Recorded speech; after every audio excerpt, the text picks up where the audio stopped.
আসিয়া ডাক দিয়ে বলেন, ফেরাউন, আমি যা দেখি তুই ফেরাউন তা দেখোস না, আমি বললেও তুই বিশ্বাস করবি না।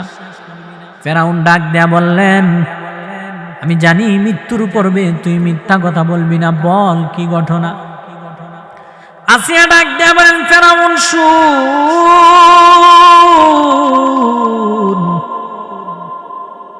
আমি নির্যাতন সহ্য না করতে পেরে রে আমার মালিক রে আমি বলছিলাম, মালিক ফেরাউনের এই নির্যাতন থেকে তোমার কাছে আশ্রয় চাই, এর বিনিময়ে জান্নাতে আমি একটা ঘর চাই। আমার দোয়া আমার মালিক কবুল করছে, আমার জন্য জান্নাতে মালিক একটা বালাখানা দিছে রে, আমি আমার জান্নাত দেখতে পারতেছি, জান্নাতের নাজ নিয়ামত আমি দেখতে পারতেছি, এই জন্য আমি মুস্কি মুস্কি হাসতেছি। একটা জবানও বন্ধ রাখবেন না, চিৎকার মেরে বলুন আল্লাহু আকবার। এই কেমন ইমান আছে আর দেখছনি, নিজের শরীরের চামড়াগুলি টেনে টেনে টেনে টেনে খুলে ফেলছে, এরপরও ইমান ছাড়ে নাই, ইমান ছাড়ে নাই।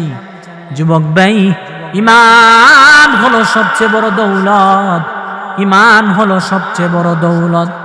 ইমান যদি থাকে রে, ইমান যদি থাকে, কোনো এক সময় রব্বুল আলামিন আপনাকে জান্নাত দিবেন। গুনাহের কারণে যদি মালিক জাহান্নামে দেয় রে, কোনো সময় ইমান থাকার কারণে আবার জান্নাত দিবেন। ইমান যদি না থাকে কোনো দিন জান্নাতে ঢুকতে পারবেন না। ইমান হইল একটা অ্যাকাউন্টের মতো, অ্যাকাউন্টে যদি ব্যাংকে যদি অ্যাকাউন্ট থাকে টাকা রাখতে পারবেন, অ্যাকাউন্ট না থাকে তো ব্যাংকে টাকা রাখতে পারবেন না।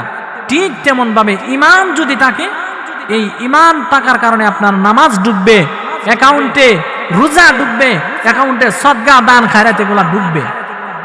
তো ইমান সর্বশ্রেষ্ঠ দৌলত। ইমানের কাছে আমরা কোনো কিছুই বিক্রি করতে পারি না। প্রয়োজনে নিজের দলকে হারাতে পারি, প্রয়োজনে নিজের নেতাকে লাথি মারতে পারি, আমার ইমানে আঘাত আসলে আমি কোনো কিছুই বরদাস্ত করি না। এই জন্য আসুন, আল্লাহ প্রথমেই বলেন আমিনু কামা আমানান নাস, ঈমান আনো ওই মানুষদের মতো যারা ঈমানের পরীক্ষা দেয়া ফার্স্ট ডিভিশন অর্জন করেছে, ঈমানের পরীক্ষা দেয়া ফার্স্ট ডিভিশন অর্জন করেছে।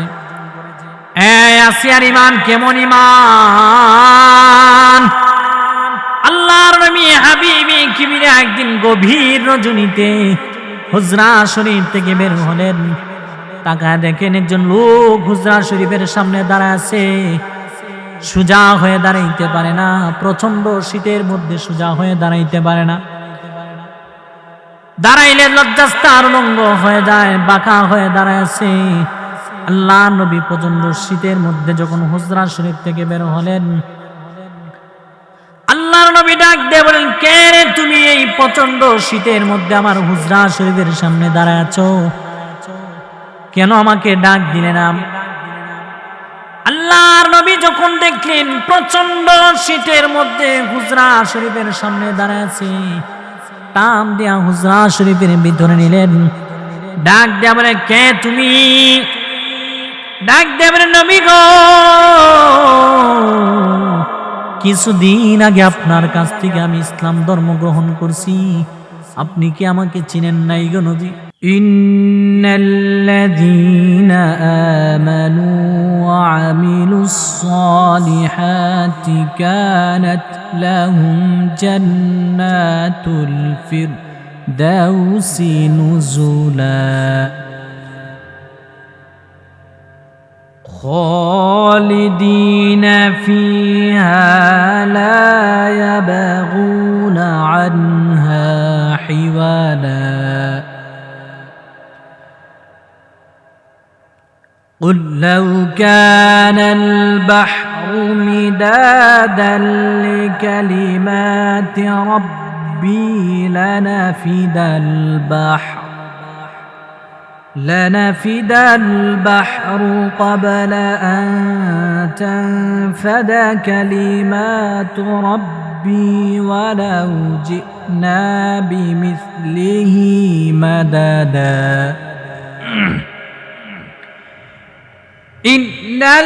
ইন্নাল্লাযীনা আমানু ওয়া আমিলুস সালিহাতি কানাত লাহুম জান্নাতুল ফিরদাউসি নুজুলা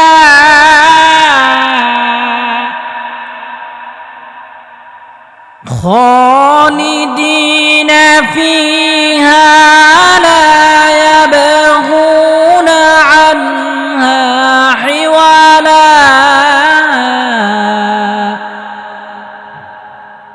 قل لو كان البحر مدادا لكلمات ربي لنفد البحر قل لو كان البحر مدادا لكلمات ربي لنفد البحر قبل أن تنفد كلمات ربي ولو جئنا بمثله مددا قل إنما أنا بشر مثلكم يوحى إلي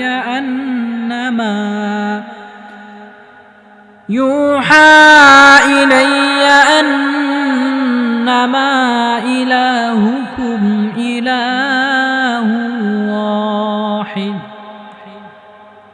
فمن كان يرجو لقاء ربه فليعمل عملا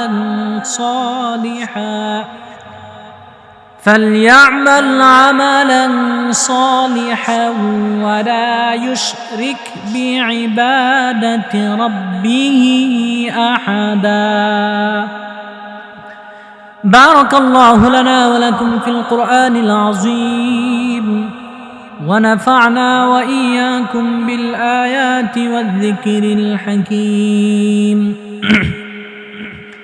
وقال النبي صلى الله عليه وسلم الدنيا زيفة وطالبها كلاب أو كما قال النبي عليه الصلاة والسلام.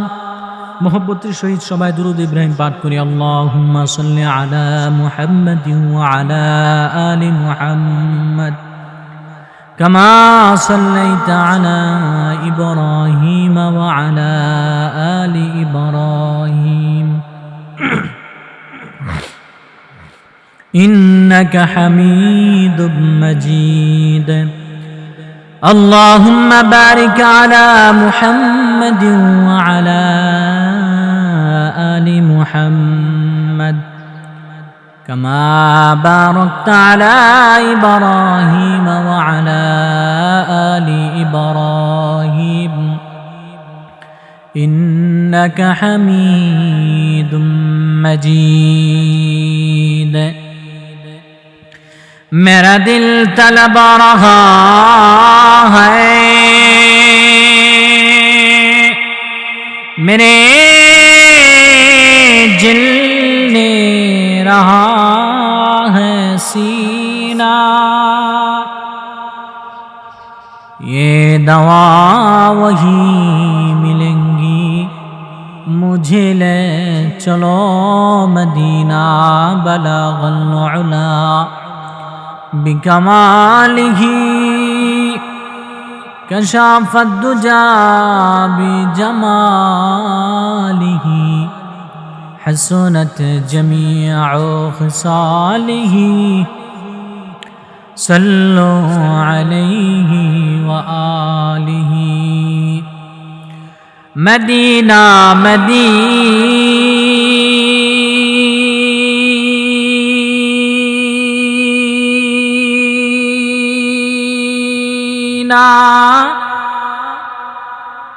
مدینہ مدینہ مدینہ مومنوں کی گنگنا आशिकों की तमन्ना है बलगल उला बिकमालिही कशाफत दुजा बिजमालिही हसनत जमीअ खिसालिही सल्लु अलैहि व आलिही। আলহামদুলিল্লাহ, আল্লাহ পাকের দরবারে শুকরিয়া জ্ঞাপন করছি যে মহান রব্বুল আলামিন আমাদেরকে আজকের এই ইসলামী মহাসম্মেলনে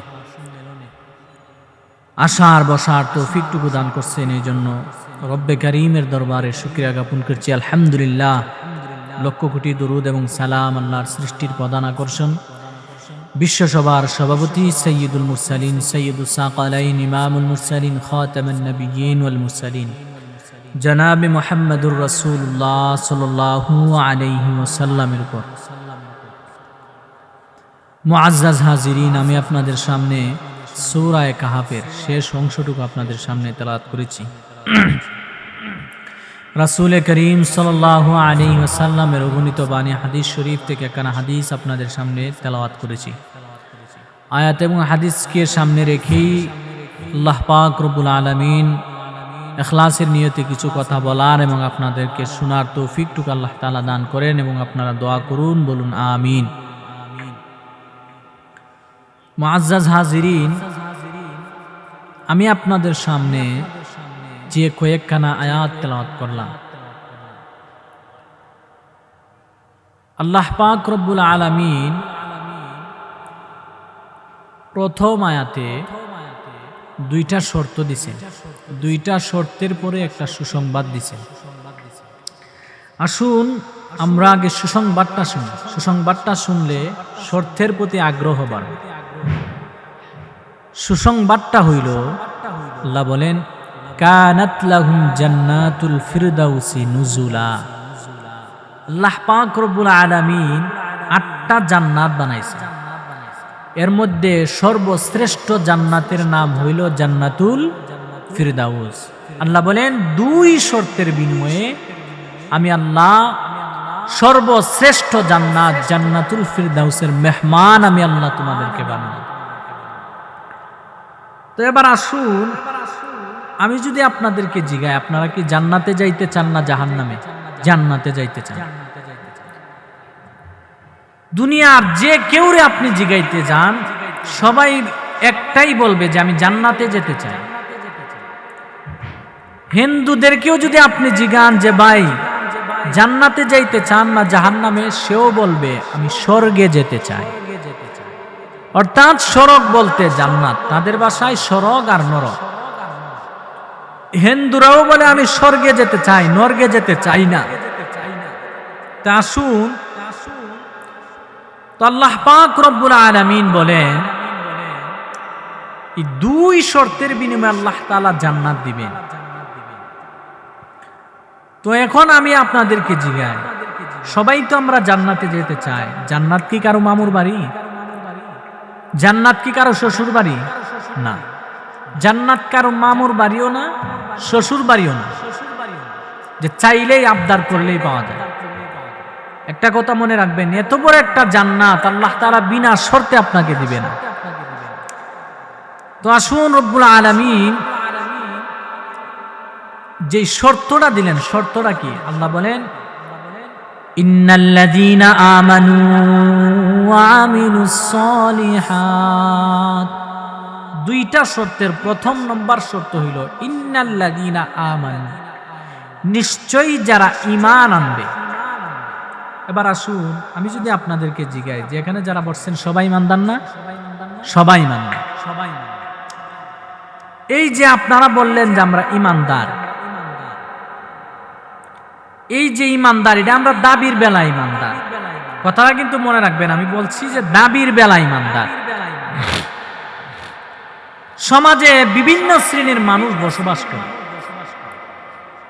সবাই দাবি করে যে আমরা ইমানদার। আপনাদের সমাজে, আপনাদের গ্রামে বেনামাজি আছে না? অবশ্যই আছে। যে জীবনে ঈদের নামাজও পড়ে না এমন লোক তো আছে। তারাও যদি আপনি জিগান যে কই যাইতে চাস, সেও বলবে জান্নাতে যেতে চায়। তাকেও যদি আপনি জিগান যে তুই ইমানদার না বেঈমান, তোমার নামাজ না পড়লে কি হইছে, ইমান আছে, বুহ তাফা দিয়া করবো ইমান আছে। সমাজে যে সুদ খায় 70 বছর 80 বছর যে সুদ খাইতে খাইতে জিন্দেগি কাটায় দিল, যার কোনো ধর্মই নাই, যে মানুষের রক্ত চুষে খায়, তাকেও যদি আপনি জিজ্ঞাসা করেন ইমান আসেনি, সে বুহা 2 তাফা দিয়া খুব আমার ইমান আছে। সমাজের লম্পট, বাটফার, বদমাইশ, চাঁদাবাজ, টেন্ডারবাজ, তাদেরকেও যদি আপনি জিজ্ঞাসা করেন যে ইমান আসেনি, হেও কইব তার ইমান আছে, হেও বলে ইমানদার। অর্থাৎ সমাজের সর্বশ্রেণীর মানুষের দাবি একটাই, ইমানদার। এবার আসুন, সবাই দাবি করে ইমানদার। ইমানদার কেন সবাই ইমানদার দাবি করে? কি কারণে সবাই ইমানদার বলে? কারণ একটাই, আপনাদের সমাজে, আপনাদের এলাকায় জ্বর হইলে যে একটা জ্বর মাপার জন্য যে একটা জিনিস আছে, কি কো, থার্মোমিটার। বগলতলিতে লাগাই দিলে কিছুক্ষণ পরে এটা টান দিয়ে বার করলে দেখা যায় জ্বর 103, 102। জ্বর ছোঁয়া যায় না, ধরা যায় না, দেখা যায় না, কিন্তু এটা বগলতলিতে লাগাই দিলে টান দিয়ে বার করলে দেখা যায় 102, 103 জ্বরের। এটা হইল জ্বর মাপার থার্মোমিটার। তো ইমান মাপার যদি কোনো থার্মোমিটার আল্লাহ দিত, উপায় আছে না, সব বনাশ হইল। আল্লাহ পাক রব্বুল আলামিন ইমান মাপার কোনো থার্মোমিটার দিছেন। যদি দিত, কিরম হইল ঘটনাটা, যেমন বক্তা মনে করেন আইসে ওয়াজ করত, আর পরে সুতরা কইল যে হুজুর স্টেজে পরে উঠবেন, আগে একটু রুমে আসে। রুমে নিয়ে যে বগলতলিটা আলগি দেন, বগলতলি আলগি দিয়ে এই থার্মোমিটার ঢুকাই দিস। হুজুর কিছুক্ষণ সোজা দাঁড়ায় তাই নড়াচড়া করেন। এই যে থার্মোমিটারটা ঢুকাই দিছে, একটু পরে টান দিয়ে, হুজুর ইমানের বাতি দিলাল বাতি জ্বলে, কি বয়ান করবেন না ইজ্জত নিয়ে যাবেন গা? বক্তায়ও কি করতো, বয়ান না করে ইজ্জত বাঁচাইতে গিয়ে গেল গাইলে। মনে করেন ফিরসাব আইসে মুরিদ করতো, বড় ফিরসাব, আমরা দেশে তো অনেক ফিরসাব আছে, বড় ফিরসাব আইসে মনে করেন মুরিদ করতো। তো মুরিদে কইল যে হুজুর, মুরিদ তো আপনার কাছে, তবে একটা জিনিস চেক করে লো, একটু বগল তরি ডালগি দেন। যখন বগল তরি ডালগি দিচ্ছে, এমনি থার্মোমিটার ঢুকাই দিচ্ছে। হুজুর কিছুক্ষণ নীরবে বসে থাকেন। কিছুক্ষণ নীরবে বসার পর এই থার্মোমিটার বার করে দেখ লইলে যে ইমানের বাতি দিয়ে লাল বাতি দেয়া যাও, হুজুর কি মুরিদ করবেন না ইজ্জত লয়ে যাবেন গা? কোন ফিসাব ইজ্জত বাঁচাইতে গিয়া গেল গইল। আমরা দেশের অনেক নেতারা আছে, নির্বাচন আইলে দেখবেন ইমন নেতার চরিত্র ফুলের চেয়েও পবিত্র। ফুলের মধ্যে দোষ আছে, মাগার নেতার চরিত্রের মধ্যে কোনো দোষ নাই। ইমন নেতা যে সময় উমুক নেতার চরিত্র, আমার চরিত্র ফুলের মতো পবিত্র, যে সময় আটটা আলগি দেয়, এই সময় যদি থার্মোমিটারটা ঢুকাইয়া যে আর একটু নীরবে দাঁড়ায় থাকে, নীরবে দাঁড়ানোর পরে থার্মোমিটারটা বাইর করে নেতারা কইলেন, নেতা সাহেব চরিত্রটা তো কইতেছেন ফুলের মতো পবিত্র, কিন্তু ইমানের বাতি লাল বাতি জ্বলে। তুই নেতায়ও আর কোনো সময় কইল না।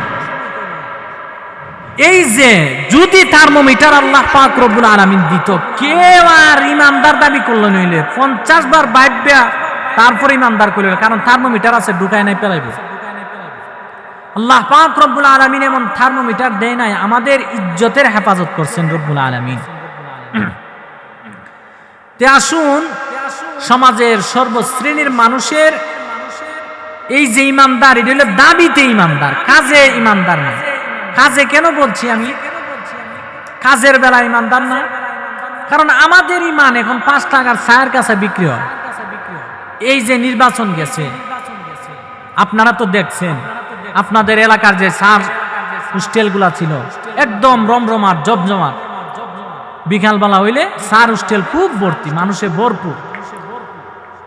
তো বিকালবেলা একজন আইছে গুরু মার্কা, সার হোস্টেলে দুইকেই কইতাছে, রাগে কিতা দিছে রে, আপনি প্রথম দে লাগা রং চা লাগা। রং চা লাগানোর পরে খাওয়ার পরে নেতা সাহেব যাইবার সময়, আমার একটু দিক কইন, না না, ভোট তো আপনি পাইবেন, ভোট আপনারই তুমি চিন্তা করি না। নেতাই গেছে গা। আরেক নেতা আইছে মহিষ মার্কা, মহিষ ডুক্কা কইতাছে আর কি দেখা হয়েছে আগে রং চা, দুধ চা লাগা দিল, দুধ চা খাওয়ার পরে মহিষ মার্কা কইতাছে ভুট্টা কারে দিবেন, দুধ চা আপনি খাওয়াইছেন, ভুট্টা আপনারই দিমু। গেল গা। আইলো ছাগল মার্কা আয়া কইতাছে এর আগে কি খাওয়াইছে, দুধ চা খাওয়াইছে, কফি লাগাইছে কফি খাওয়ার পরে ছাগল মার্কা জিগাইতেছে ভুট্টা কারে দিবেন, কফি আপনি খাওয়াইছেন, বুট তো আপনারে দিব। আমি আপনাদেরকে জিজ্ঞাসা করি, বুট কয় না একটা দিল কয়জন রে? 3 জন রে। ইমান আছে না গেছে? আমার দেখা যায় বুটের আগের দিন রাত্রে বেলা, নির্বাচনের আগের দিন রাত্রে বেলা 500 টাকার কাছে বুট বেচে আরেক বেটার দালাইছে। সম্মানিত সুধী, এই হইল আমাদের ইমানের অবস্থা। 5 টাকার রং সার কাছে রে আমরা ইমান বেচালাই।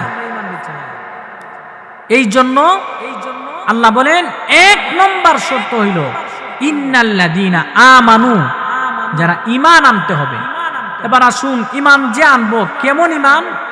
আল্লাহ তাআলা নিজে বলছেন আমিনু কামা আমানান নাস। আল্লাহ বলেন ইমান আনো ওই মানুষদের মতো যারা ইমানের পরীক্ষায় ফার্স্ট ডিভিশন অর্জন করছে। আমিনু কামা আমানান নাস, এর ব্যাখ্যা তাফসীর কারকগণ বলেন, এর ব্যাখ্যা আব্দুল্লাহ বিন তামিরও হতে পারেন। আমিনু কামা আমানান নাস, এর ব্যাখ্যা ফেরাউনের বউ আসিয়াও হতে পারে। আমিনু কামা আমানান নাসের ব্যাখ্যা সাহাবায়ে কেরামও হতে পারে।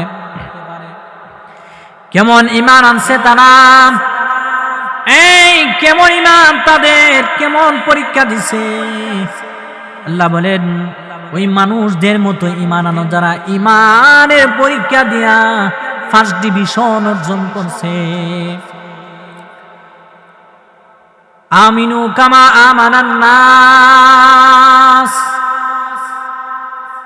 এর ব্যাখ্যা ফেরাউনের বউ আসিয়াও হতে পারে। ফেরাউনের বউ আসিয়া কেমন একজন মহিলা? ফেরাউন তৎকালীন সময়ে খুব দাপটশালী ছিল। ফেরাউন ওই সময়ে ফেরাউন খোদা দাবি করছিল, যে তারে খোদা না মানত পেরাক মাইরা, হাতে পায়ে পেরাক মাইরা দিত। এই জন্য তারে ফেরাউন নায়ক। ফেরাউন একদিন নিজের ঘরের দাসীরে হত্যা কইরা, দাসীর সন্তানদারে হত্যা কইরা আসিয়ার কাছে আইসা বলে, আসিয়া রে, আমার ঘরের দাসীদারে আমি হত্যা করছি। আসিয়া ডাক দিয়ে বলে, কেন হত্যা করছেন? বলে, হ্যাঁ, আমারে খোদা মানে না, এই জন্য আমি তাকে হত্যা করে ফেলছি। আসিয়া ডাক দিয়ে বলেন, ফেরাউন শুন,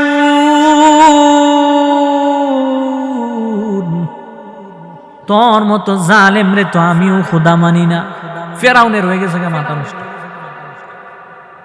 হ্যাঁ, তুই আমার খোদা মানস না, খুদার বউ খুদি, তুই আমার খুদা না মানলে খুদি হইবে কেমনে? ফেরাউনের হয়ে গেছে মাথা নষ্ট। গেছে দুইরা। ফেরাউনের একটা বন্ধু আছে হামান্যার কাছে গেছে, ইয়া কইছে, দোস্ত, আমার বউ তো আমার খুদা মানে না, সব বনাশ করে আছে, খুব অপরাধ, এটা অপরাধ। কোন কিতা করন যা, অপরাধের বিচার করতে হইব। কি বিচার করন যা? 1000 মানুষের সামনে তাকে উলঙ্গ করতে হবে।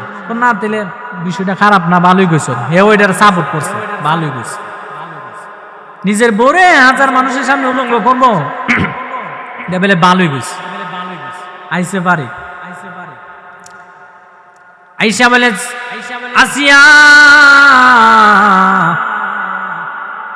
যদি আমারে খোদা না মানো, মানুষের সামনে তোমাকে উলঙ্গ করব। আসিয়া ডাক দে বলে, ফেরাউন, প্রয়োজনে উলঙ্গ হতে পারি, ইজ্জত হারাতে পারি, তবু তোরে আমি খোদা মানতে পারি না। ফেরাউন হাজার মানুষ জমাইয়া এতগুলা মানুষের মধ্যখানে আসিয়ারে ঢুকাইয়া কাপড় গুলি খুইলা আসিয়ারে একদম উলঙ্গ করে ফেলছে। আসিয়া উলঙ্গ হইয়া আল্লাহর কাছে ডাক দিয়া বলে, মালিক, ঈমান আনার অপরাধে, ঈমান আনার অপরাধে আমার স্বামী ফেরাউন আমার উলঙ্গ করছে গো। ঈমান আনার কারণে নিজের ইজ্জতটারে হারাইলাম। মালিক, এর বিনিময়ে আমি তোমার পাশে জান্নাতে একটা ঘর চাই। এরপর আসিয়া ইমাম চারে নাই, ইমাম চারে নাই, ইমাম চারে নাই। ফেরাউন আবার দৌড়াইয়া হামানের কাছে গেছে। ইয়া কই, দোস্ত রে, তোর বুদ্ধিতে তো হাজার হাজার মানুষের সামনে আমার বউরে উলঙ্গ করলাম, ইমান তো ছাড়লো না। বলে, আরেকটা কাজ করতে হবে। কি করতে হবে? যে হাতে পায়ে ফেরাক মারতে হবে। ফেরাউন আসিয়ারে হাতে পায়ে পেরাক মারলো, হাতে পায়ে পেরাক মারলো। এরপরে আসিয়া ইমান ছাড়ে না, ইমান ছাড়ে না। ফেরাউন আবার গেছে গিয়া বলে, দোস্ত রে, তোর বুদ্ধি তো মানলাম, হেও তো ইমান ছাড়ে না। আমার না গো দোস্ত, শুন, এইবার শরীরের চামড়া গুলি টেনে খুলতে হবে। এই দুস্তর বুদ্ধিতে নিজের আপন স্ত্রীর চামড়া গুলি খুলে ফেলবে রে। আসিয়ারে মানুষের সামনে, এতগুলা মানুষের সামনে উলঙ্গ, হাতে পায়ে পেরাক মারছে রে। হাতে পায়ে পেরাক মাইরা শরীরের চামড়া গুলি টেনে খুলতেছে। আসিয়া সহ্য করতে না পেরে ডাক দিয়ে বলে,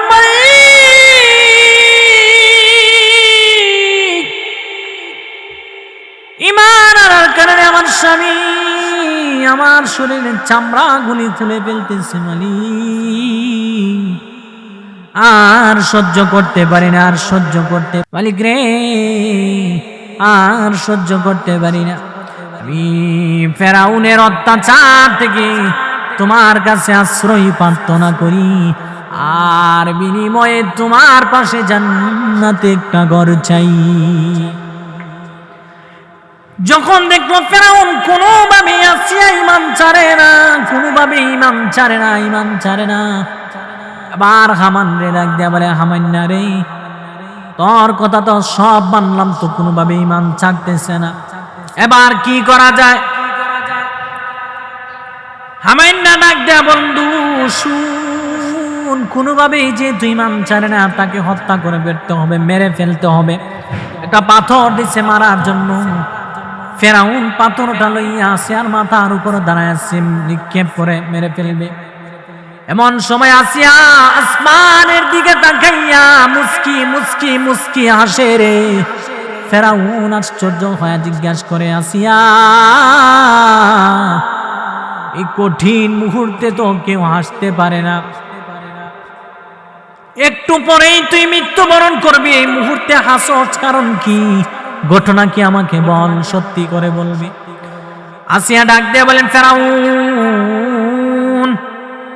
আমি যা দেখি তুই ফেরাউন তা দেখোস না, আমি বললেও তুই বিশ্বাস করবি না। ফেরাউন ডাক দেয়া বললেন, আমি জানি মৃত্যুর পড়বে, তুই মিথ্যা কথা বলবি না, বল কি ঘটনা। আসিয়া ডাক দেয়া বলেন, ফেরাউন শুন,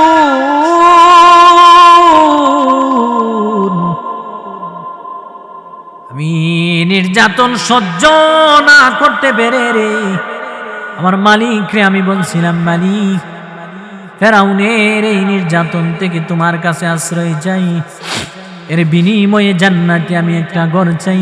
আমার দোয়া আমার মালিক কবুল করছে, আমার জন্য জান্নাতে মালিক একটা বালাখানা দিছে রে, আমি আমার জান্নাত দেখতে পারতেছি, জান্নাতের নাজ নিয়ামত আমি দেখতে পারতেছি, এই জন্য আমি মুস্কি মুস্কি হাসতেছি। একটা জবানও বন্ধ রাখবেন না, চিৎকার মেরে বলুন আল্লাহু আকবার। এই কেমন ইমান আছে আর দেখছো নি? নিজের শরীরের চামড়াগুলি টেনে টেনে টেনে টেনে খুলে ফেলছে, এরপরও ইমান ছাড়ে নাই, ইমান ছাড়ে নাই। যুবক ভাই, ইমান হলো সবচেয়ে বড় দৌলত, ইমান হলো সবচেয়ে বড় দৌলত।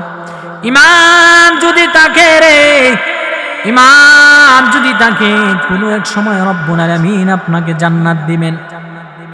গুনাহের কারণে যদি মালিক জাহান্নামে দেয় রে, কোনো সময় ইমান থাকার কারণে আবার জান্নাত দিবেন।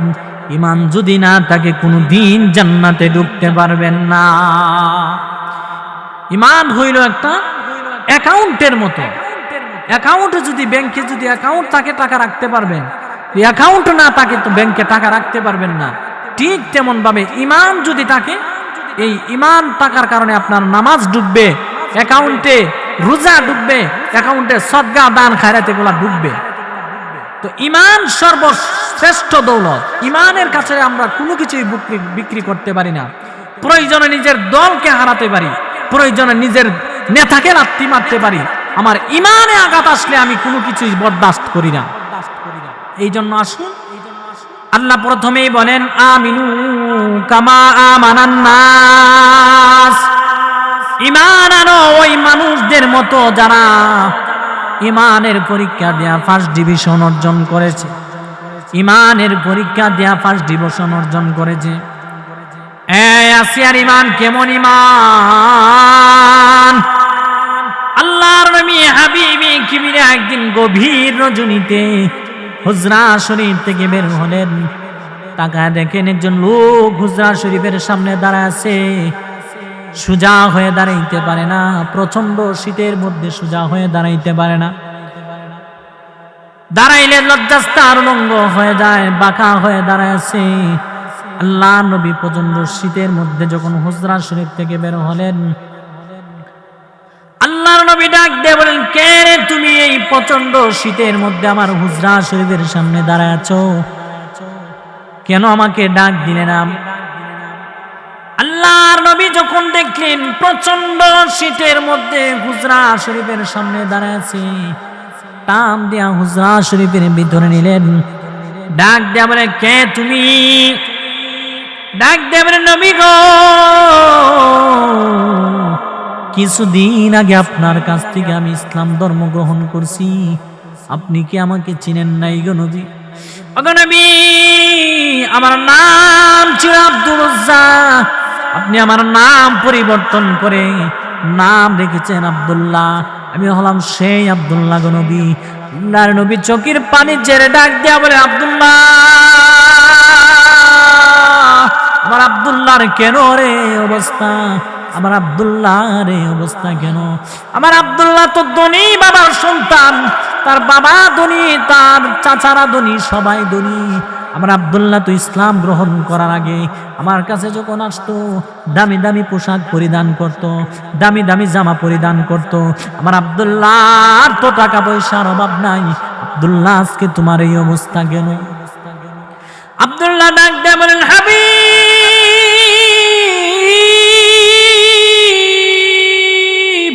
ঈমান আনার কারণে আপনার কাছ থেকে যখন আমি ইসলাম ধর্ম গ্রহণ করলাম গো, আমি যখন বাড়িতে গেলাম, আমার চাচা আমার ডাক দেয়া বলে, ভাতিজা, ঈমান আনছো, ঈমান আনছো, আমার বাড়ি থেকে বের হয়ে যাও। নবীজি, আমি আমার চাচাকে বললাম, চাচা, বাড়ি হারা হতে পারি, তথাপি ঈমান হারা হতে পারি না। হাবিব, আমার চাচা যখন আমাকে বাড়ি থেকে বের করে দিলেন, আমি যখন বাড়ি থেকে বের হয়ে যাচ্ছি, আমার চাচা আমাকে ডাক দেয়া বলেন, বাড়ি থেকে বের হয়ে যাচ্ছিস, কাপড় চোপড় গুলি রেখে যা, কাপড় চোপড় গুলি তো আমাদের কাপড় চোপড় গুলি রেখে যা। ওগো নবীজি, আমার চাচা আমার কাপড় চোপড় গুলি রেখে দিল, আমাকে উলঙ্গ করে দিল। আমি আমার মার কাছে গেলাম, মাগো, উলঙ্গ হয়ে গেছে, একটা কাপড়ের টুকরা দেন না। কোন রকম লজ্জাস্থানটা দেখে আমার হাবিবের দরবারে যায়। ওগো নবীজি, আমি কাপড় চুপট কোন রকম লজ্জাস্থানটা ডেকে আপনার হুজরা শরীফের সামনে বসে আছি। কোন সময় আপনি হুজরা শরীফ থেকে বের হবেন, আপনার নুরানি চেহারাটা দেখা আমার অন্তরটা ঠান্ডা হয়ে যাবে। নবীজি আমার চাচা ভাবছিল আমি উলঙ্গ হয়ে গেলে আমি ঈমান ছেড়ে দিব। আমি আমার চাচাকে বললাম, চাচা বাড়ি হারা হতে পারি, সম্পদ হারা হতে পারি, কাপড় চারা হতে পারি, বস্ত্রবিহীন হতে পারি, একটা মুহূর্তের জন্য ঈমান ছাড়তে পারি নাই। চিৎকার দিয়া মেরে বলুন আল্লাহু আকবার। আল্লাহর নবী আব্দুল্লাহরে ডাক দিয়া বলেন, আব্দুল্লাহ নে আমার পরনের জুব্বাটা তোরে আমি দিয়া দিলাম। আব্দুল্লাহ নবীজির পরনের জুব্বা পাইল। এই নবীর পরনের জুব্বার কেমন দাম জানোনি?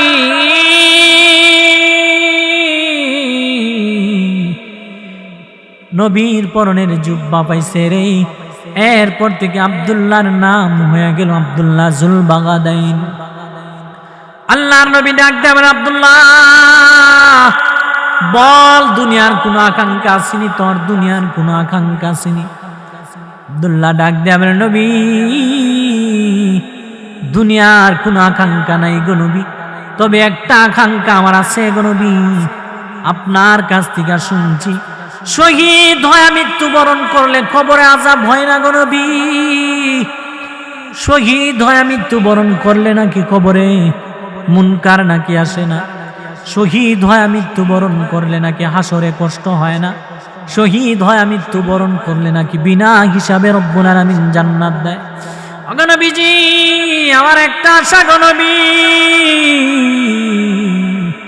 আপনি আল্লাহর কাছে দোয়া করুন না, যেহেতু আল্লাহ যেন আল্লাহ আমার শহীদের তামান্নাটা পূর্ণ করে। আল্লাহর নবী কেমন জানে আব্দুল্লাহর জন্য দোয়া করে দিলেন, কেমন জানে আব্দুল্লাহর জন্য দোয়াটা কবুল হয়ে গেল। আব্দুল্লাহ উহুদের যুদ্ধে যাবে, উহুদের যুদ্ধ রওনা হয়ে গেলেন। ঘটনাক্রমে উহুদের যুদ্ধটা হইল না। যুদ্ধ থেকে ফেরার পথে আব্দুল্লাহ যুদ্ধের পথিমধ্যে ইন্তেকাল করছেন। আল্লাহর নবী ঘোষণা দিলেন, যারা জিহাদের ময়দানে গিয়া রাস্তার মধ্যেও যদি ইন্তেকাল করেন, শহীদের মর্যাদা তাদেরকে রব্বুল আলামিন দিবেন। আল্লাহর নবী সাহাবীদেরকে বললেন, সাহাবীরা আমার আব্দুল্লাহরে গোসল করাও, আমার আব্দুল্লাহরে কাফন পরাও, আমি আব্দুল্লাহর জানাজা নিজে করাবো। আল্লাহর নবী আব্দুল্লাহর জানাজা নিজে জানাজা করাইলেন। আল্লাহ নবী যখন লাশ নিয়ে কবরের দিকে যাইতেছেন, কবরের পাশে গিয়া আল্লাহর নবী ডাক দেবেন, সাহাবীরা শুন, আমার আব্দুল্লাহর কবরে কেউ নামবি না, আমি একা আব্দুল্লাহর কবরে নামবো। আল্লাহর নবী কবরের মধ্যে নাইবা দুইটা হাত উপরে তুইলা ডাক দিয়া বলেন, সাহাবীরা আমার আব্দুল্লাহর লাশটা আমার কুলে দে রে, আমার আব্দুল্লাহর লাশটা আমার কুলে দে। আল্লাহর নবীজির হাতে যখন আব্দুল্লাহর লাশটা দিল, আল্লাহর নবী আব্দুল্লাহর লাশটা কুলে লইয়া আসমানের দিকে তুইলা বলে, মালিক আমার আব্দুল্লাহর প্রতি আমি খুশি হয়ে গেলাম। তুমি মালিক ও আল্লাহ, তুমি মালিক ও আব্দুল্লাহর প্রতি খুশি হয়ে যাও। এবারে আমার আব্দুল্লাহর লাশটা এখন আমার কোল থেকে তোমার রহমতের কোলে স্থানান্তর করতে চাই। কথাটা বলার সাথে সাথে সাহাবীদের মধ্যে গৈরাইয়া বইরা কান্না শুরু হয়েছে। বিশেষ করে সাদ ইবনে আবি ওয়াক্কাস গৈরাইয়া কইরা কান্দে আর বলে, আব্দুল্লাহ কেমন একটা ভাগ্য রে তোর, কেমন একটা ভাগ্য, কেমন একটা ভাগ্য, যেই জায়গায় রাসূল বলতেছে আল্লাহর নবী তোর প্রতি খুশি রে, আল্লাহ যেন তোর প্রতি খুশি হয়ে যায়। আব্দুল্লাহ রে এই লাশটা যদি তোর না হইয়া আমি সাদের হইতো রে, আমার ভাগ্যটা কেমন ভালো ছিল রে। এই যুবক ভাই, এই কেমন ভালোবাসা দেখছো নি? কেমন ইমান তাদের, কেমন ইমান রে, নিজের কাপড় চোপড় গুলি হারায় ফেলছে, বাড়ি বিহীন হয়েছে, সম্পদ বিহীন হয়েছে রে, এরপর ইমান ছাড়ে নাই, ইমান ছাড়ে নাই, ইমান ছাড়ে নাই, ইমান ছাড়ে নাই। এই জন্য আল্লাহ বলেন 1 নম্বর শর্ত হইল ইন্নাল্লাযীনা আমানু, যারা ঈমান আনবে, ঈমান আনবে। আল্লাহ বলেন ইন্নাল্লাযীনা আমানু, যারা ঈমান আনবে আমি আল্লাহ তাদেরকে জান্নাতুল ফিরদাউসের মেহমান বানায়া দিব। তো 1 নম্বর হইল ঈমান, যারা ঈমান আনবে রব্বুল আলামিন তাদেরকে জান্নাতুল ফিরদাউসের মেহমান বানাবে। এবার আসুন 2 নম্বর বিষয়। আল্লাহ বলেন ইন্নাল্লাযীনা আমানু ওয়া আমিলুস সালিহাত। 1 নম্বর হলো যারা ঈমান আনবে, 2 নম্বর হলো ওয়া আমিলুস সালিহাত, 2 নম্বর হলো নেক আমল। ঈমান আর নেক আমল, নেক আমলের বিষয়টা আপনারা দুনিয়াতে বুঝবেন না, এটা বোঝা যাবে আখিরাতে নেক আমলের কেমন দাম, নেক আমলের কেমন দাম। হাসরের ময়দানে রব্বুল আলামিন একটা লোককে একটা নেকির কারণে জাহান্নামে দিবেন। আল্লাহ রব্বুল আলামিন একটা নেকির কারণে লোকটাকে জাহান্নামে দিতে চায়। আল্লাহ ডাক দেয়া বলে, শুন রে, একটা নেকির কারণে তুই জাহান্নামের আসামি হয়ে গেলি। লোকটা ডাক দেয়া বলে, মানে একটা সুযোগ দেন না, একটা সুযোগ দেন না, দেখি একটা নেকি পাওয়া যায় কিনা। পুরা হাসরের ময়দানে আমার তো কত মা বোনেরা আছে, আমার কত আত্মীয় স্বজন আছে, আমার ভাই বোন আছে রে, দেখি না একটা নেকি কারো কাছে পাই কিনা। আল্লাহ ডাক দেয়া বলে, বান্দা শুন, এই হাসরের ময়দানে কেউ কাউকে চিনে না, এই হাসরের ময়দানে কেউ কাউকে চিনে না, একটা নেকি কারো কাছে পাবি না। এরপর বান্দা ডাক দেয়া বলে, মালিক একটু সুযোগ দেন না, দেখি না একটা নেকি পাই কিনা। আল্লাহ যখন বান্দাকে হাসরের ময়দানে ছেড়ে দিবে, ওরা হাসরের ময়দানটা ঘুরে ঘুরে ঘুরে ঘুরে দেখবে, মার কাছে গিয়া বলবে, মা গো, দুনিয়াতে না কত আদর করছেন, এই যে শীতের মৌসুম চলতেছে, শীতের মধ্যে যখন ছোটবেলায় প্রস্রাব করতাম, আপনার ডান দিকে প্রস্রাব করলে টান দিয়া বাম দিকে নিছেন, বাম দিকে প্রস্রাব করলে টান দিয়া ডান দিকে নিছেন, বাম দিকে প্রস্রাব করলে টান দিয়া বুকের উপরে নিছেন, এত আদর করছেন গো মা।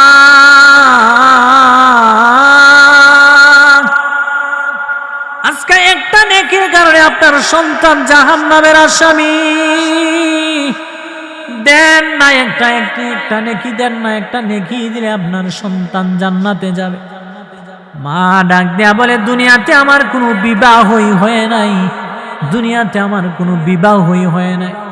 মার কাছ থেকে নৈরাশ হয়ে বাবার কাছে যাবে, গিয়া বলবে, বাবা দুনিয়াতে কত পরিশ্রম কইরা আমাকে লালন পালন করছেন, নিজের ঘাম জড়াইছেন, নিজের রক্তকে পানি করছেন, আজকে একটা নেকির কারণে আপনার সন্তান জাহান্নামের আসামি। দেন না একটা নেকি দেন না, একটা নেকি দিলে আমি জান্নাতে যেতে পারবো। বাবাও বলে, না দুনিয়াতে আমার কোনো সন্তান ছিল না, দুনিয়াতে আমি কোনো সন্তান জন্ম দেইনি। নয়ের আশায় ভাই বোন আত্মীয় স্বজনদের কাছে যাবে, এই বন্ধু বান্ধবের কাছে যাবে রে, গিয়া বলবে, কত একসাথে খেলাধুলা করলাম, কত বাজার হাটে একসাথে গেলাম, একসাথে গাড়ি চালাইলাম, কত আড্ডা দিলাম, আজকে একটা নেকির কারণে আটকে গেছি রে। দেশটা একটা নেকি দিলে জান্নাতে যেতে পারবো। হাসরের ময়দানটা ঘুরে ঘুরে ঘুরে ঘুরে দেখলো রে, একটা নেকিও কারো কাছে পেল না। পরিশেষে আপন স্ত্রীর কাছে গিয়া বলবে, স্ত্রী দুনিয়াতে কত মায়া করছি রে, যখন যা চাইছো তা দিছি, যখন যা চাইছো তা দিছি, মা বাবার অবাধ্য হইয়া তোমারে সুখ দিতে গিয়া গ্রামের বাড়ি চাইরা শহরে গেছি, নিজের মা বাবারে কষ্ট দিছি, আজকে একটা নেকির কারণে আটকা পড়ে গেছি। দেও না একটা নেকি দিলে আমি জান্নাতে যেতে পারবো। স্ত্রী ডাক দেয়া বলবে, দুনিয়াতে আমার কোনো বিবাহ হয় নাই। বান্দা দুনিয়ার সকলের কাছ থেকে নয়রাশ হয়, পুরা হাসরের ময়দানটা ঘুরে ঘুরে ঘুরে ঘুরে কারো কাছে একটা নেকি পাইল না। অবশেষে নয়রাশ হয়ে যখন মালিকের কাছে যাবে রে, আল্লাহ ডাক দিয়া বলে, বান্দা পুরা হাসরের ময়দানটা ঘুরলি, একটা নেকি তোরে কেউ দিলনি, একটা নেকি তোরে কেউ দিলনি।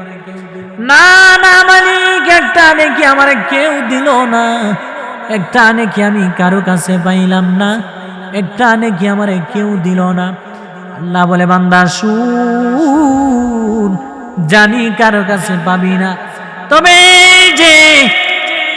এই যে ব্রাহ্মণবাড়িয়ার মাহফিলে যখন বক্তা ওয়াজ করছিল, এই যে আমার বয়ানগুলি করছিল, এই যে ওয়াজের মাঠে বৈশা বৈশা আমার গুণগান শুনছিলে, সময় ব্যয় করছিলে রে, এইটাকে আমি উসিলা কইরা আমি মালিক তোরে জান্নাতে দিয়া দিলাম। এই জন্য এই নেক আমল এত দাম, হাসরের ময়দানে একটা নেক আপনাকে কেউ দিবে না। আল্লাহ নিজেই বলেন, ইয়াউমা ইয়াফিরুল মারউ মিন আখিহি ওয়া উম্মিহি ওয়া আবিহি ওয়া সাহিবাতিহি ওয়া বানি। হাসরের ময়দানে কেউ কাউকে চিনে না, কেউ কাউকে চিনে না। মা সন্তানকে চিনে না, সন্তান মাকে চিনে না, স্ত্রী স্বামীকে চিনে না, স্বামী স্ত্রীকে চিনে না, বাবা সন্তানকে চিনে না, সন্তান বাবাকে চিনে না। এই কঠিন পরিস্থিতিতে নেক আমলের কেমন দাম বোঝা যাবে? এই জন্য আল্লাহ বলেন, 2 নাম্বার শর্ত হইল ওয়া আমিলুস সলিহাত। আল্লাহ বলেন, ঈমান আর নেক আমল লইয়া যারা কবরের মধ্যে যাবে, আমি আল্লাহ তাদেরকে এই পৃথিবীর 10টা পৃথিবীর সমান একটা রাজত্বের মালিক বানায়া দিব। হাসরের ময়দানে দল হবে 2টা। কয়টা? 2টা। একটা দলকে রব্বুল আলামিন বিনা হিসাবে জান্নাতে দিবেন, আর একটা দলকে রব্বুল আলামিন হিসাব নিয়ে জান্নাতে দিবেন। একটা দলকে রব্বুল আলামিন ডান হাতে আমলনামা দিবেন।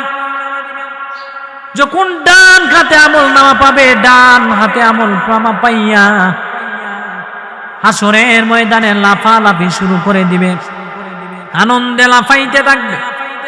পুরা হাসরের ময়দানে ঘুরে ঘুরে ঘুরে ঘুরে ঘুরে ঘুরে দেখবে রে, আমার এলাকার মানুষ কোথায় আছে, যাকে পাবে যে বলবে, দেখো না আমার মালিক আমার ডান হাতে আমলনামা দিছে, আমার মালিক আমার ডান হাতে আমলনামা দিছে রে। এত আনন্দ, এত আনন্দ, পুরা হাসরের ময়দানটা ঘুরতে থাকবে, লাফাইতে থাকবে। আল্লাহ বলে, বান্দা এত লাফাস কে রে, এত লাফাস কে? বান্দা ডাক দিয়ে বলে, ভাই ডান হাতে আমলনামা পাইছি গো, ডান হাতে আমলনামা পাইছি, আমার আনন্দের কোনো সীমা নাই। আল্লাহ বলে, বান্দা শুন, ডান হাতে আমলনামা পাইয়া এত আনন্দিত হইনি রে বান্দা, শুন, এখনো তো জান্নাতের ভিতরেই ঢুকস না। আল্লাহ শুন, জান্নাতে ঢুকার আগে আমি আল্লাহ তোর জন্য কিছু স্পেশাল নিয়ামত রাখছি, যেই নিয়ামতগুলা দুনিয়াতে চাইলেই আমি আল্লাহ দিব না। নবী রাসূলরাও যদি চাইতো, নবী রাসূলদেরকেও আমি দিতাম না। আল্লাহ বলেন, যে ডান হাতে আমলনামা পায়া তো লাফাইতাছ, তোর জন্য আমি আল্লাহ কিছু স্পেশাল নিয়ামত রাখছি, যে স্পেশাল নিয়ামতগুলা দুনিয়াতে চাইলেই পাওয়া যায় না। এমন কি নবী রাসূলরাও যদি চাইতো, নবী রাসূলদেরকে আল্লাহ তাআলা দিতেন না। আশ্চর্যের বিষয়। 1 নম্বর নিয়ামত, দুনিয়াতে মানুষ মরতে চায় না, আছে না? আপনারা কি মরতে চান? আমি তুই মরতাম চাই না। কেউ দুনিয়াতে মরতে চায় না, কিন্তু মরতে হবে। কুল্লু নাফসিন যায়িকাতুল মাউত, প্রত্যেকটা প্রাণীকেই মৃত্যুর স্বাদ গ্রহণ করতে হবে। কেউ মরতে চায় না, কিন্তু মরতে হবে, মৃত্যুর স্বাদ গ্রহণ করতে হবে। মানুষ যখন একটু অসুস্থ হয়ে পড়ে, একটু অসুস্থ হয়ে পড়লে কোটি কোটি টাকা ব্যয় করে রে, সিঙ্গাপুর যায়, লন্ডনে যায়, একটু বাঁচার জন্য টাকা, কোটি কোটি টাকা খরচ করে। কিন্তু না, আল্লাহ বলে মরতে তোমাকে হবেই। আল্লাহ বলে বান্দা শুনে, এক নম্বর নিয়ামত হলো জান্নাতে ঢোকার আগে আগেই এক নম্বর নিয়ামত হইল মরণ নাই, আর কোনদিন মরবি না। আচ্ছা বলেন তো, যার মরণ নাই এর কোনো চিন্তা আছে? কোনো চিন্তা নেই। এক নম্বর হইল আল্লাহ বলেন জান্নাতে ঢোকার আগে আগেই এক নম্বর নিয়ামত হলো তোর মরণ নাই, আর কোনদিন মরবে না। সুবহানাল্লাহ। দুই নম্বর নিয়ামত, কেউ বৃদ্ধ হতে চায় না, সবাই জোয়ান থাকতে চায়, কেউ বৃদ্ধ হইতে চায় না। আপনারা কি কেউ বৃদ্ধ হইতে চায়? কেউ বৃদ্ধ হইতে চায় না। এটা বাস্তব ফলাফল দেখবেন কেমনে? সেলুনে গেলে, আপনার এলাকার সেলুন আছে না? সেলুনে গেলে দেখবেন সাদা দাড়ি লইয়া ঢুকছে, কালা দাড়ি লইয়া বাইরেছে। মুরব্বী চাচারা যদি জিগায় যে মুরব্বী চাচা ঢুক লাইন দি সাদা চুল লইয়া, বাইরে লাইন দি কালা চুল লইয়া, ঘটনা কিতা? মুরব্বী চাচা ক তোমার দাদি বুড়া বুড়া বেলে লাগে। তো এ বেটাও বৃদ্ধ হতে চায় না, কেউ বৃদ্ধ হইতে চায় না। সামরা একটু ডিল হয়ে গেলে এটা টানা, সিঙ্গাপুর গিয়া বিভিন্ন জায়গায় গিয়া এটা টানা, অর্থাৎ বৃদ্ধ হতে চায় না। আল্লাহ বলেন বান্দা শুন, জান্নাতে ঢোকার আগে আগে দুই নম্বর নিয়ামত হলো বান্দা, দুই নম্বর নিয়ামত হলো আমি আল্লাহ তোরে টাটকা 32 বছরের যুবক বানাইয়া আমি আল্লাহ তোরে জান্নাতে ঢুকায়া দিব। এই যে 32 বছর কোন বর্ণনায় আছে, 30 বছর কোন বর্ণনায় 25 বছর। এই যে 32 বছর ধরেন, 32 বছরের যুবক বানায় আপনাকে জান্নাতে দিল, আর কোনদিন 33 হবে না, 31 হবে না, বাড়বেও না, কমবেও না। টাটকা 32 বছরের যুবক বানায় রব্বুল আলামিন আপনাকে জান্নাতে ঢুকায়া দিবেন। সুবহান। এটা হলো দুই নম্বর নিয়ামত। আল্লাহ বলেন 3 নম্বর নিয়ামত, দুনিয়াতে মানুষ সৌন্দর্যের পাগল আছে না নাই? সৌন্দর্যের পাগল মানুষ, সৌন্দর্যের পাগল। কেমন সৌন্দর্য? সুন্দর যদিও, কালো যদিও, এর খুব আফসোস। মনে করেন বন্ধু বান্ধবরা সাথে গেছে ঘুরতে, খালি এর ফাইলি চা, এর ফাইল আর চা না, বন্ধুর ফাইল চা। কারণ বন্ধু একটু সুন্দর, আমরা দেশের অবস্থা তো এরকম, সুন্দর হইলে খালি কান্না কান্না চাইব। তো হে মনে মনে ফিসতে কপালের করে কপাল রে, তো চেহারাদের দিয়া ফাইলাম, বন্ধুর চেহারাটা কত সুন্দর, হেয়ার ফাইল চালি না, চা আমার ফাইল চাই না। তো এর মনে একটা আফসোস। আর যদি কালাটা যদি মেয়ে মানুষও, তাহলে তু পাই নাই। রাত্রে একটা ক্রিম, দিনে একটা ক্রিম, ডে ক্রিম আর নাইট ক্রিম, কত ক্রিম দিয়ে বাড়িছে। খালা খালা মেয়েরা সুন্দর বানায় বিয়া দিলাইতেছে। তো এই মেয়েরা কি করে, দেখা যায় ক্রিম গুলা মাইকা 1 মাসের ভিতরে সুন্দর হইয়া খালা মেয়েরা দলা বানায় বিয়া দিলা। ঘটনা কিটাও, যখন শ্বশুর বাড়ি যা, শ্বশুর বাড়ি যাওয়ার পরে কিছুদিন যাওয়ার পরে যখন কাজ কাম করতে গিয়া চেহারা বসকাইয়া একবার অবস্থা খারাপ, স্বামী হান তাহলে টিকেট কান ধরায় আবার বাইক ফাটাই। তো স্কিন বিশেষজ্ঞ ডাক্তার যারা, তারা বলেন যে ক্রিমগুলা ব্যবহার করে, ক্রিমগুলা ব্যবহার কারণে তাদের চেহারার মধ্যে স্কিন ক্যান্সারের সম্ভাবনা আছে। এরকম অনেক ঘটনা আছে, স্কিন ক্যান্সার হয়ে গেছে, পরে স্বামী বিদায় করে দিয়েছে। কারণ আল্লাহ যে চেহারা দিয়া বানাইছে, এই চেহারা তো এটা আল্লাহ পছন্দ করে বানাইছে, এটা তুমি আবার আদেও করে। এই জন্য 3 নম্বর নিয়ামত, মানুষ দুনিয়াতে সুন্দর হতে চায়, কিন্তু এটা চাইলেই পাওয়া যায় না। কালো হইলেও অসুবিধা নাই, আপনার যদি ইমান আর নেক আমল থাকে, কালো হইলেও অসুবিধা নাই। কালো তো বেড়ালে হাফসিও তো কালো ছিল। সুন্দর মানুষ আফসুস করলে, কালো মানুষ আফসুস করলে সুন্দর হয় না। আপনাদের মসজিদের ইমাম সাহেব যদি 500টি আদিয়া দিয়া কোন যে হুজুর শবে বরাতের রাত্র আমার লাগে একটু দোয়া করেন যাতে ঘুম তুইটা দিয়ে আমি সুন্দর হয়ে যাই। এটা কোনোদিন পূরণ হইব? কোনোদিন পূরণ হবে না। বেলাল তো কালোই আছেন কিন্তু দাম অনেক। আল্লাহর নবী যখন মেরাজের রজনীতে গেলেন, আল্লাহর নবী সাত আসমান টপকাইয়া আরশে আজিমে যখন আল্লাহর নবী জান্নাতের ভিতরে ঢুকলেন, আল্লাহর নবী দেখলেন জান্নাতের ভিতরে বেলালের জুতার আওয়াজ শোনা যায়। আল্লাহর নবী যখন দুনিয়াতে পদার্পণ করলেন, দুনিয়াতে আইসা ডাক দিয়ে বলেন, বেলাল কি আমল করছে জান্নাতে তোর জুতার আওয়াজ শুনতে পাইছি? বেলাল ডাক দিয়ে বলেন, নবী তেমন কোনো আমল নাই গো নবী, তেমন কোনো আমল নাই, তবে একটা আমল আমার আছে গো নবী। প্রত্যেকবার যখন আমি উযু করি, উযু করার পরে 2 রাকাত নামাজ পড়ি, এই আমলটা আমার জারি আছে। এই জন্য আল্লাহর নবী বলেন, বেলাল জান্নাতে আমি তোর জুতার আওয়াজ শুনতে পাইছি। কালত্বই আছে কিন্তু দাম অনেক। আল্লাহ বলেন 3 নম্বর নিয়ামত হইল বান্দা দুনিয়াতে মানুষ সৌন্দর্যের পাগল। আল্লাহ বলেন, বান্দা শুন, 3 নম্বর নিয়ামত হইল দুনিয়াতে আফসোস করলি, কালো আসিলে আফসোস করলি, সুন্দর হইতে কিন্তু আশা পূরণ হলো না।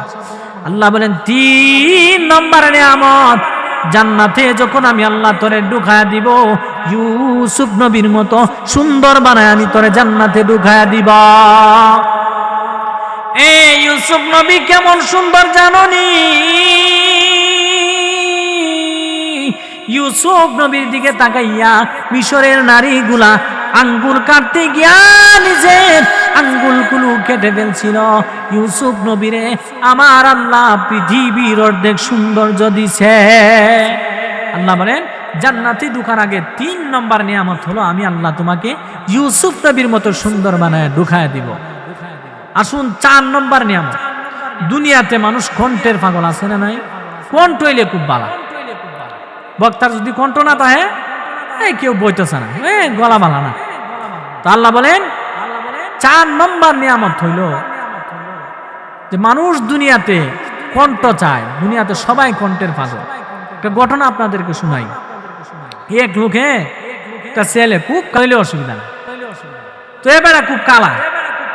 তো ঘটকরে কইছে, করি আমার ছেলের তো বিয়া করাইতাম, একটা বউ তো গাইবে। ঘটকে বুঝছে যে টিহার অভাব নাই, যেহেতু তো অসুবিধা নাই, সব সারা দুনিয়ায় চুকায়া এমন সুন্দর এক বউ বাইর করছে।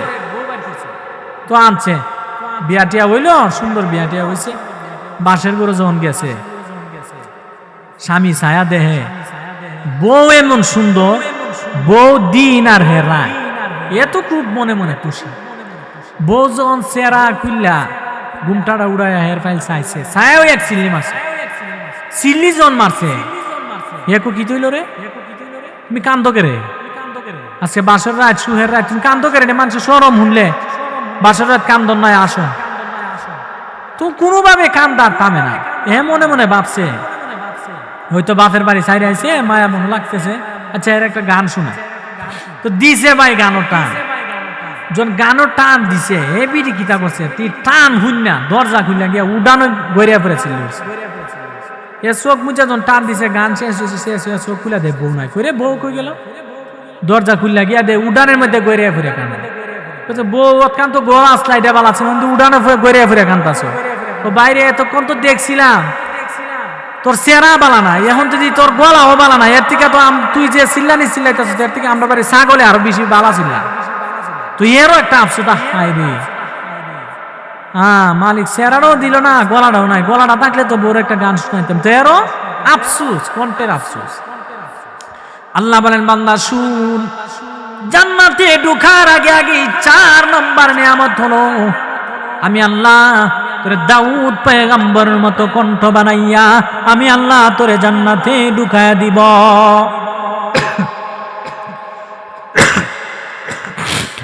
দাউদ পয়গম্বরের মতো কণ্ঠ বানাইয়া আমার মালিক জান্নাতের ভিতরে ঢুকায়া দিবে রে। দাউদ পয়গম্বরের কণ্ঠ কেমন জানুনি? দাউদ পয়গম্বরকে রব্বুল আলামিন এমন কণ্ঠ দান করছিলেন, দাউদ পয়গম্বর যখন ওনার গ্রন্থ থেকে তেলাওয়াত করতেন, উড়ন্ত পাখিগুলা জমিনে বৈশা যাইত দাউদ পয়গম্বরের তেলাওয়াত শোনার জন্য। বনের হিংস্র প্রাণীগুলা চলে আসতো দাউদ পয়গম্বরের কণ্ঠ শোনার জন্য। দাউদ পয়গম্বরকে রব্বুল আলামিন এমন একটা কণ্ঠ দান করছিলেন।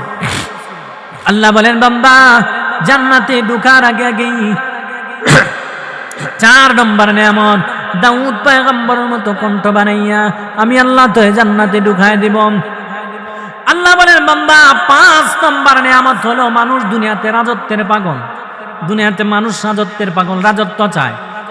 মানুষ যদি দুনিয়াতে দেখবেন মেম্বার হইলে আফসুস তাহে, যদি চেয়ারম্যান হইতে পারতাম, চেয়ারম্যান হইলে আবার আফসুস, যদি উপজেলার চেয়ারম্যান হইতে পারতাম, উপজেলার চেয়ারম্যান হইলে ভাওনার আর কয় যদি এমপি হইতে পারতাম, এমপি হয়ে গেলে গা কোনো রকম ভাবে আবার যদি আফসুস করেন চাইরে এমপি তো হয়ে গেলাম গা যদি মন্ত্রী হইতে পারতাম। মন্ত্রী যখন আল্লাহ বানায় দেয় ট্যাং নারায় কয় প্রধানমন্ত্রী কেড়ে মরে না। তো মানুষের কিসের আফসুস? মানুষের রাজত্বের আফসুস। মানুষ ধন সম্পদ চায়, রাজত্ব চায়। আল্লাহ বলেন, বান্দা শুন, ঈমান আর আমল লইয়া, নেক আমল লইয়া যদি আসতে পারো, আমি আল্লাহ তোকে এই পৃথিবীর 10টা পৃথিবীর সমান একটা রাজত্বের মালিক আমি আল্লাহ তোরে বানায়া দিব। 6 নম্বর নিয়ামত হইল চরিত্র। 6 নম্বর হইল চরিত্র। আমরা রহমতের চরিত্র, এই চরিত্র লইয়া যদি আল্লাহ আমরা জান্নাত দেয়, কোন জানা আরেক বেড়ার হুরগিন মানায় না দরজা লাগাই লিব। তো এই জন্য আল্লাহ বলেন 6 নম্বর নিয়ামত হলো চরিত্র। কেমন চরিত্র দিবা আল্লাহ নিজে বলেন, ওয়া ইন্নাকা আলা খুলুকিন আযীম।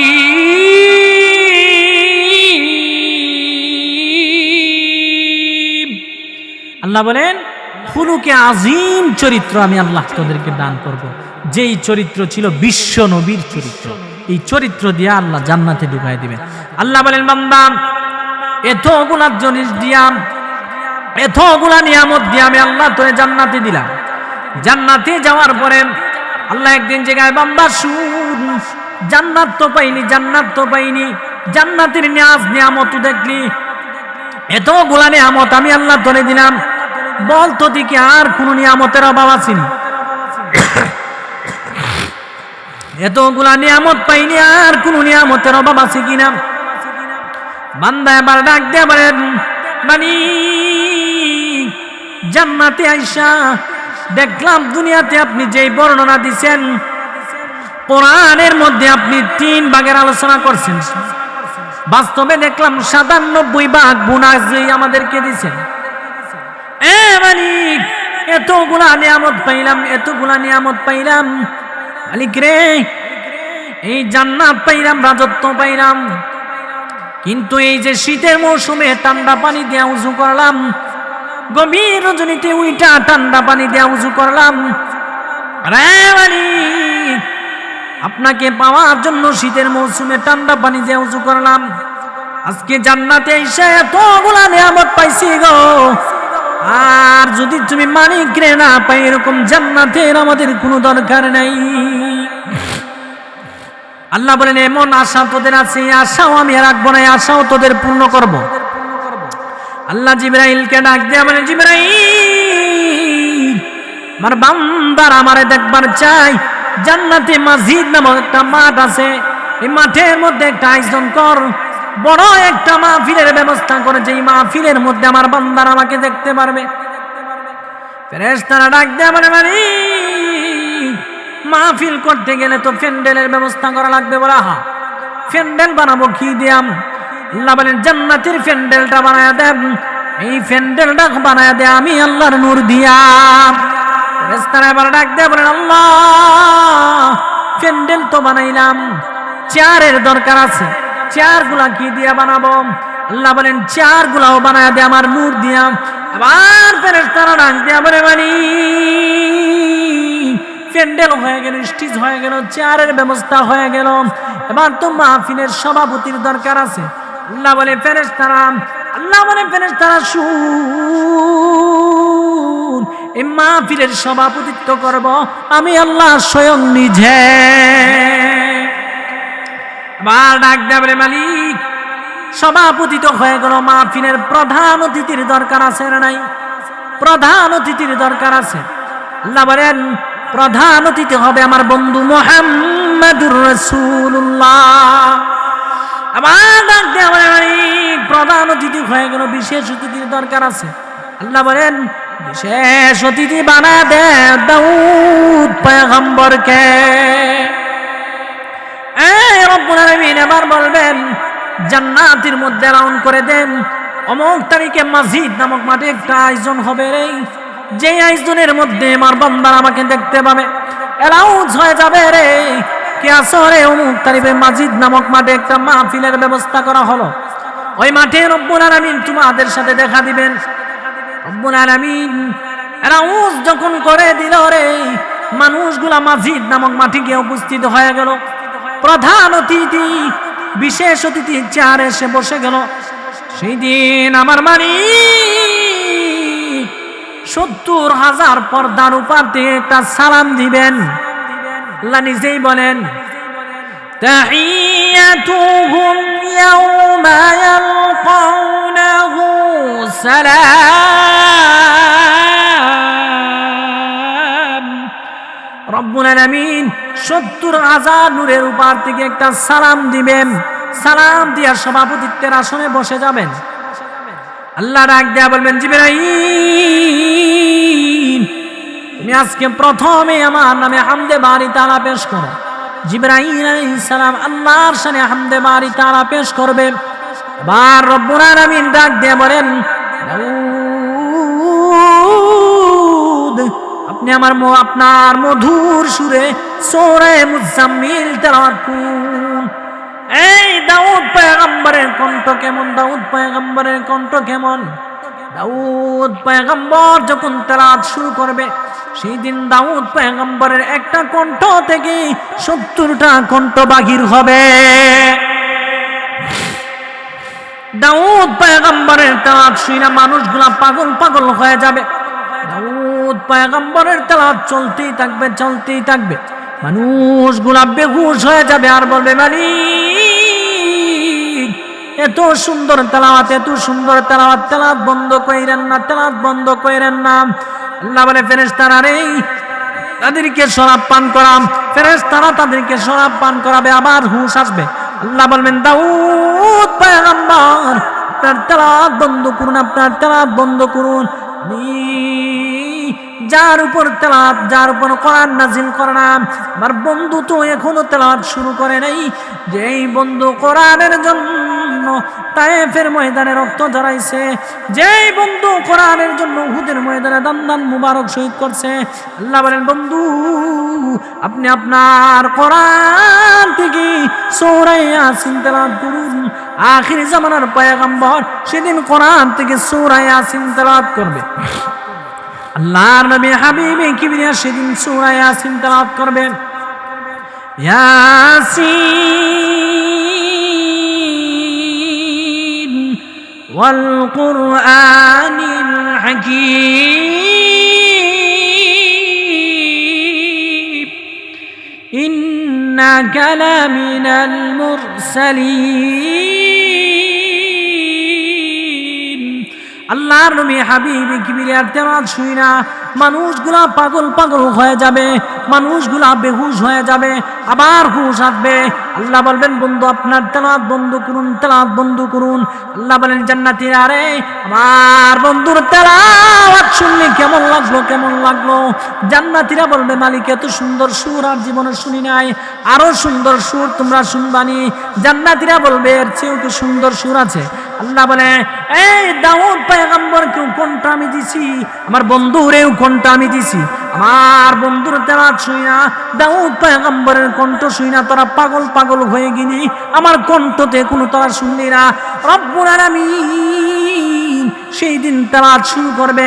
আল্লাহ সূরা আর রহমান থেকে তেলাওয়াত করবে। আমরা তো এখন পড়ি আর রহমান আল্লামাল কুরআন খালাকাল ইনসান আল্লামাহুল বায়ান। আল্লাহ সেই দিন একটা শব্দ বাড়ায় বলবেন আনা রহমান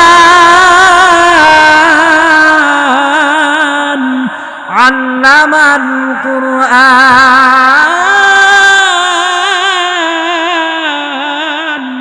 খালাকাল ইনসান।